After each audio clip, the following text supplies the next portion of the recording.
দর্শক, আজকের এই ভিডিওর সাথে একটি ভিডিও যুক্ত করেছি। দেখতে পাচ্ছেন যে B-2 স্টেলথ বোমা বহনকারী বিমান কিভাবে একসাথে দুইটা বাংকার বাস্টার বোমা ফেলছে এবং সেটি মাটির খুব গভীরে ঢুকে যাচ্ছে এবং ঢোকার পরে এটি বাস্ট হচ্ছে।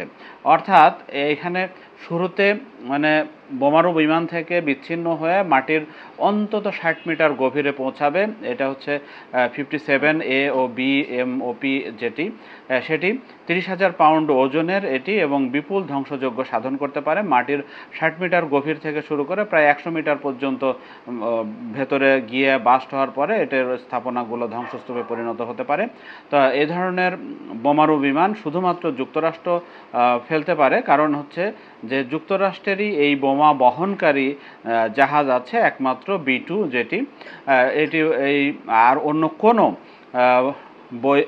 বিমান এটি ফেলতে পারে না, তো বহনই করতে পারে না। এটি এত ওজন, ফলে এটি শুধুমাত্র যুক্তরাষ্ট্রই ব্যবহার করতে পারে।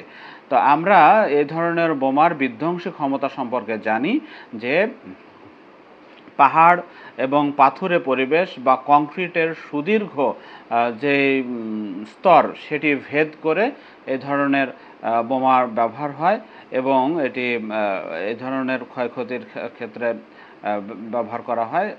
আমরা জানি যে ইরানের ফোর্ডো যে পরমাণু কেন্দ্র সেটি পাহাড়ের খুব গভীরে অবস্থিত এবং ইসরায়েল এক্ষেত্রে ফোর্ডো পরমাণু কেন্দ্রে হামলা চালাতে অক্ষম এবং যুক্তরাষ্ট্র যদি এগিয়ে আসে তাহলে কেবল এই বাংকার বাস্টার বোমাটির ব্যবহার হতে পারে এবং B-2 বোমারু বিমান থেকে এই বোমাটি ফেলার পরে এটা ফোর্ডোর ক্ষয়ক্ষতি করতে পারে।